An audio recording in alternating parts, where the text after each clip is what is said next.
La deuxième question, c'est M. Chéreau, sur Renault. Oui, tout à fait, Monsieur le Président. Chers collègues, en 2012, les immatriculations de voitures neuves en France ont reculé de 13,9%, atteignant leur plus bas niveau depuis 15 ans, sous la barre des 2 millions de véhicules. Et les chiffres de janvier montrent que la baisse aurait tendance à se poursuivre, voire peut-être à s'amplifier. Alors, les constructeurs français sont parmi les plus touchés. Je rappelle les chiffres, moins 17,5% pour PSA, qui a confirmé récemment son intention de fermer son site d'Aulnay-sous-Bois, et moins 22,1% pour Renault. Et le chiffre serait encore plus mauvais sans les ventes de Dacia, qui se maintient mieux certes, mais qui ne produit pas en France. Sous sa marque propre, Renault voit ses ventes s'effondrer non seulement dans l'Hexagone, mais aussi à l'international. L'usine nouvelle d'hier titrait d'ailleurs « PSA contre Renault, le plus malade des deux n'est pas celui qu'on pense ». La région Nord-Pas-de-Calais, avec 2 sites du groupe Renault, à Douai et à Maubeuge, est particulièrement concernée. Les 2 usines accumulent les jours de chômage technique. Je voudrais simplement rappeler qu'à Douai, en 5 ans, l'usine a chômé 1 an et demi sur les 5 dernières années. Alors si la conjoncture est historiquement mauvaise depuis 2008, la baisse des ventes en réalité pour les constructeurs français s'est enclenchée en 2007. Signe que le problème n'est pas seulement conjoncturel, il est avant tout structurel. Une analyse de la stratégie du groupe Renault, pour prendre celui-ci particulièrement, serait sévère. Priorité donnée à Nissan au sein du groupe, choix du low cost, choix de la délocalisation, non-renouvellement des gammes, fragilisation des sous-traitants. Mais ce n'est pas le lieu ici de faire cette analyse en détail. Je ne ferai qu'un constat. Plombé par une gamme vieillissante, très sensible aux effets prix et à la concurrence des pays à bas coût de main-d'œuvre, Renault doit restaurer d'urgence sa compétitivité, alors même que ses marges financières sont réduites. L'accord de compétitivité qui est en cours de négociation au sein du groupe Renault et qui, normalement, aurait pu être finalisé cette semaine, ça prendra manifestement un peu plus de temps, cet accord qui se fonde sur l'accord national interprofessionnel du 13 janvier, cet accord est une réponse à la situation de crise que connaît Renault. Cet accord de compétitivité, Monsieur le Président, est nécessaire. Il est nécessaire si nous voulons assurer le maintien de tous les sites. Il est nécessaire si nous voulons que le groupe retrouve des marges opérationnelles pour investir et innover. C'est la position de l'État. Ça doit être, je crois, la nôtre. Et c'est un effort important que la direction demande à ses salariés sur leur pouvoir d'achat, sur leurs conditions de travail. Un tel accord de compétitivité ne saurait donc être un blanc-seing à la direction de Renault. Il doit être un contrat donnant-donnant. Flexibilité contre protection de l'emploi, modération salariale contre formation et investissement. Après la réunion d'avant-hier à Paris, les axes qui se dessinent sont encourageants.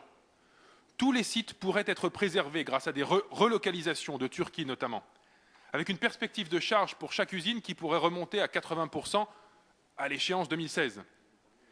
La direction, pour ce qui concerne le Nord-Pas-de-Calais, est prête à confirmer l'arrivée du Kangoo à Maubeuge et à Douai des remplaçantes de l'Espace, de la Laguna, de la Scénic, voire d'une partie des 80 000 Nissan qui pourraient être produites demain en France.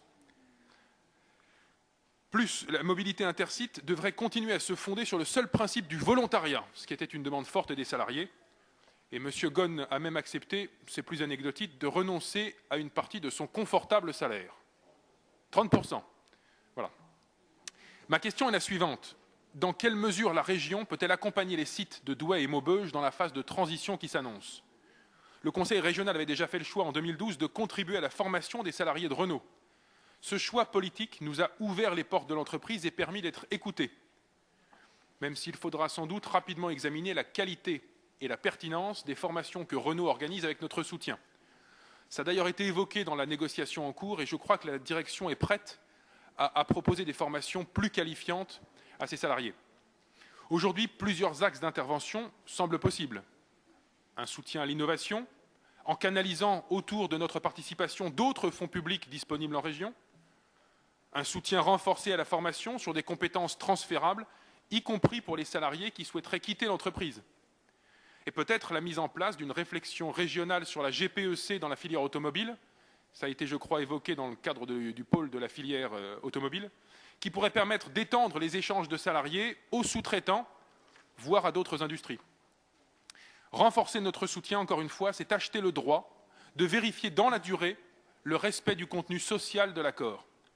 Nous devons soutenir Renault, malgré ses erreurs de stratégie, malgré l'attitude parfois discutable de sa direction, Parce qu'en soutenant Renault, ce sont les salariés que nous protégeons, c'est l'emploi dans le Nord-Pas-de-Calais que nous préservons. Nous devons soutenir Renault sans naïveté, mais sans hésitation.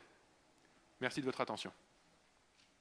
Merci, Monsieur Chéreau. Monsieur.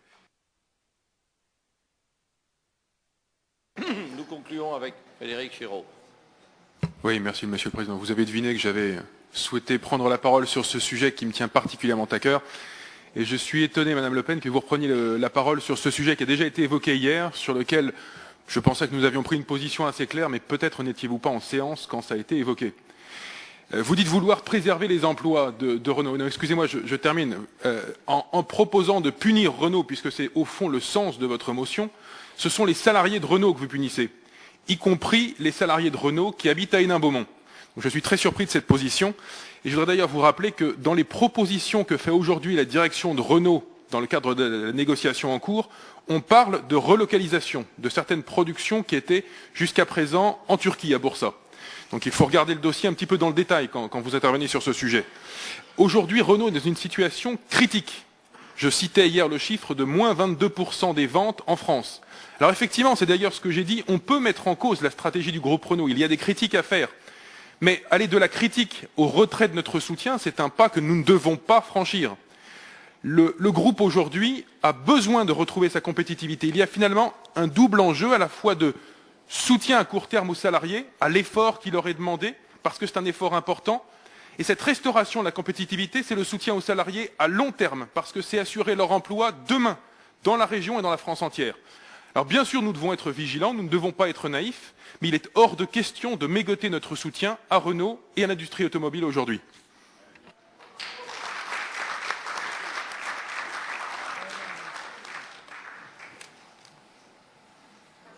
Oui, vous vouliez dire un...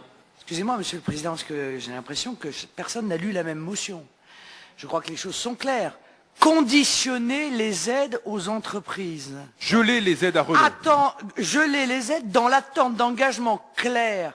Moi, je suis navré. Aujourd'hui, il y a des grands défenseurs de la direction de Renault. J'en suis heureuse de voir sur les bancs des grands défenseurs de la direction de Renault. Mais moi, j'ai vu ouvrir 2 usines en l'espace de quelques semaines. Une à Tanger, une à Oran.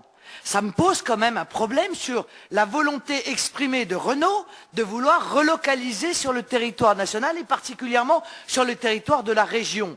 Alors encore une fois, se limiter à des paroles est une chose et vous laissez bercer de promesses, j'en suis heureuse. Bon, c'est votre problème. Mais nous, on veut des actes. Or, les actes que nous voyons pour l'instant ne correspondent pas à la contrepartie nécessaire que notre institution régionale, qui verse des aides de l'argent public tiré de la poche des contribuables, doit exiger de la part d'une entreprise comme Renault. Voilà, donc je pense qu'il y a là beaucoup de mauvaise volonté, probablement parce que beaucoup, en réalité, au fond de vous, beaucoup d'entre vous partagent évidemment notre préoccupation, partagent cette solution du patriotisme économique, mais vous ne pouvez pas le dire parce que vous êtes embourbés dans une démarche politicienne.